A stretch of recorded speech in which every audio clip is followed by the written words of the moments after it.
Изкарват червените напред. Успех, момчета, айде нашите. Тези от Норвегия, макар и лидери в норвежското първенство, не могат да бъдат кой знае какво като отбор. Първо нарушение в матча, веднага маркирано от съдията Алан.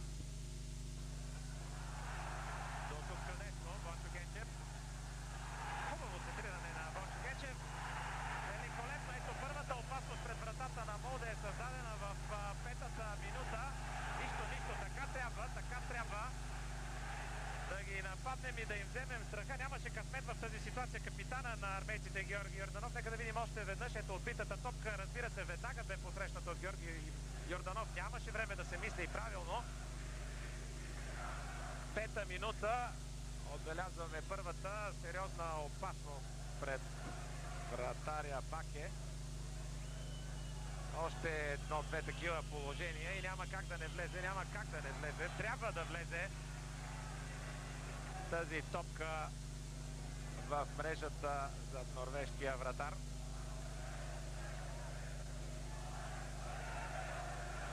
Поредна акция. Лошо бе върната тази топка назад, все пак Найденов я овладя. Нов опит за организиране на атака и много добре се разви ситуацията до този момент. Влиза в наказателното поле. Станчев е там.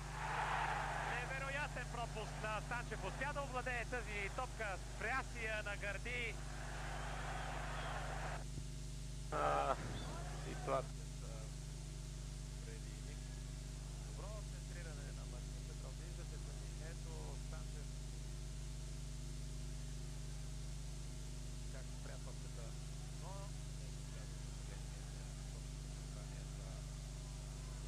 врата.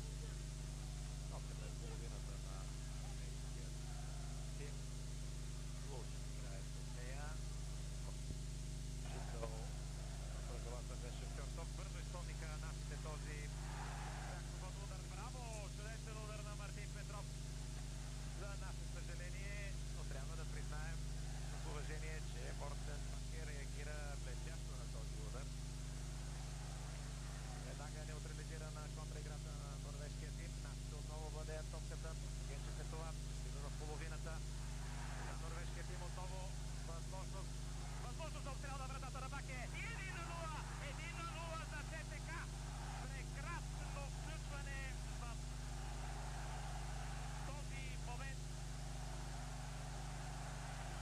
на Петков. Топката бе подадена към него от Генчев. Той напредна и стреля неотразимо. 1-0 за ЦСКА.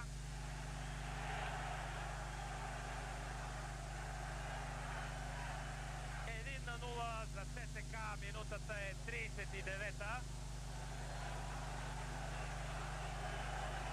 Безпомощен е Баке.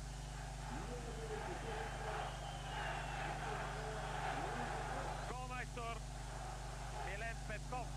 Браво на Милен Петков. Решително тръгна напред. И този път Баке нямаше никакъв шанс срещу този удар. Тази топка и норвежките защитници сега подхванаха атака за своя отбор. Слава Богу, добра намеса на Милен Петков. И възможност за Станчев. Търси Петков. Топката се пак достига отново Станчев. И 2-0 за ЦСКА. 2-0 за ЦСКА.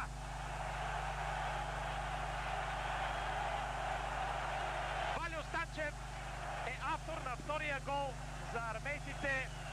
15 минути след подновяването на играта. Отново заслуга за този гол има Милен Петков, който се пребори, открадна първоначално тази топка. Ето тук Валио Станчев действа решително, след като тя рикошира от крак на норвежки защитник и много прецизен, фин, техничен удар по край безпомощния норвежки вратар Мортен Баке. 2-0 за ЦСКА.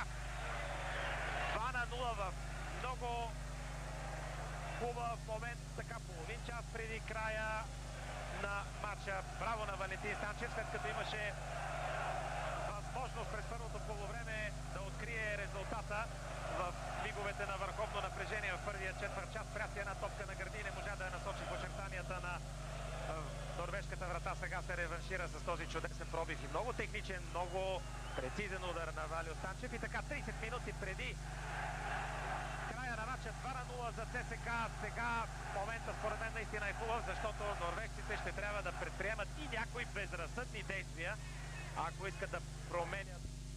Разбира се, забавиха играта. Няма за къде да се бързат. Трябва само да се внимава ето в такива ситуации. Сега обаче коварно рекошира топката след удара на Хестад. Коварно рекошира тя от крак на защитник в червен екип, но спокойна, сигурна намеса на Ивайло Иванов.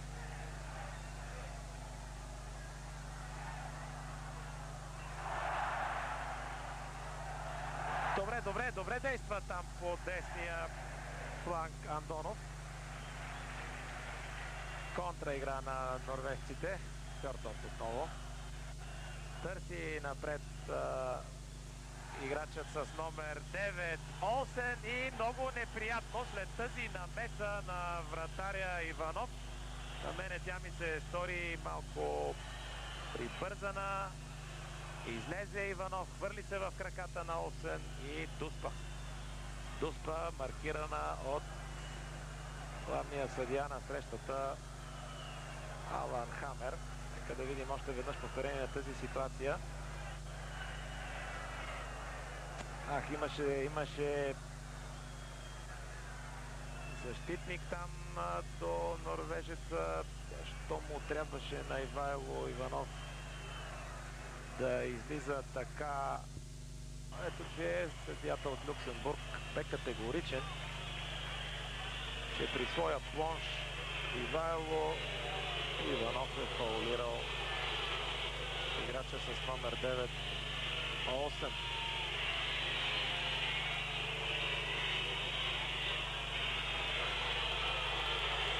Сега Дуспа. Браво на Ивайло Иванов! Той в прегръдките на своите съотборници направи си Дуспата, спасия. Дуспата бе бита от Даниел Хестад. Това трябва да е окончателният прелом и окончателният финал на този двобой и в психологически план. Тази блестяща намеса на младия 23 годишен вратар на ЦСКА Ивайло Иванов след удара на Даниел Хестад от точката за 11 метров наказателен удар. Спаси нашия вратар удара и сега вече наистина повече до края на този матч не трябва да има над какво да се потим. Така ми се иска поне да бъде, разбира се, не е леко, но си мисля си, че това наистина бе много важен момент, защото в психологически план сега норвежците едва ли таят кой знае колко много надежди. Добре с ситуацията се справиха Петков и Найденов. Найденов намери Георги Йорданов, който продължава вещо и спокойно да дърпа конците там в средната зона. Чудесна намеса на норвежкия вратар след този удар на Андонов. Добре се включи Владимир Андонов. Дал човека Дуспа. Нашия вратар си я направи сам и си я спаси по блестящ начин. Сега матча се доиграва, каквото и продължение да даде съдията от Люксембург. Виждате, че ЦСКА отново има възможност да порази целта, а не отбора на Молде. Паника там в крайната защита. Не стана. Жалко. Стилян Петров,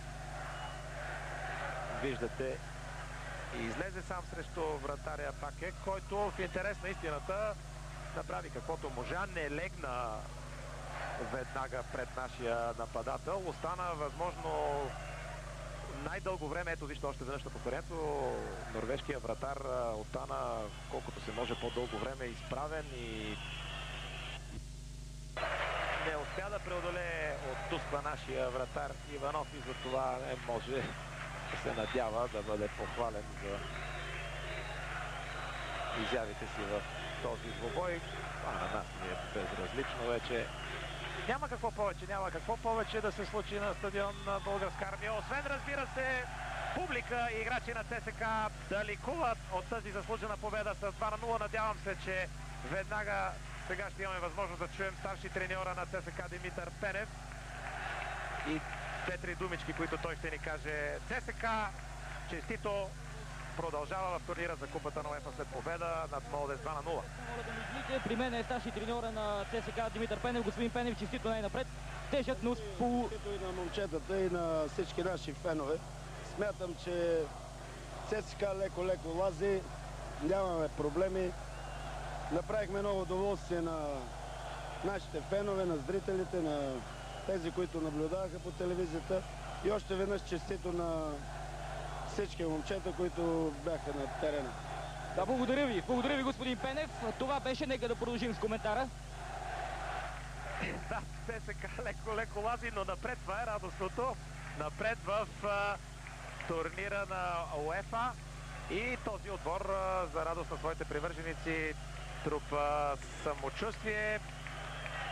Да благодарим на играчи и на ръководство на футболния клуб ЦСКА за радостта, която ни доставиха тук на стадион Българска армия в София с това нашето пряко предаване от грешка в моя коментар 15 минути преди края, когато Стилян Петров влезе на терена. Помислих, че Бончо Генчев е напуснал, но не сбърка треньора Пенев.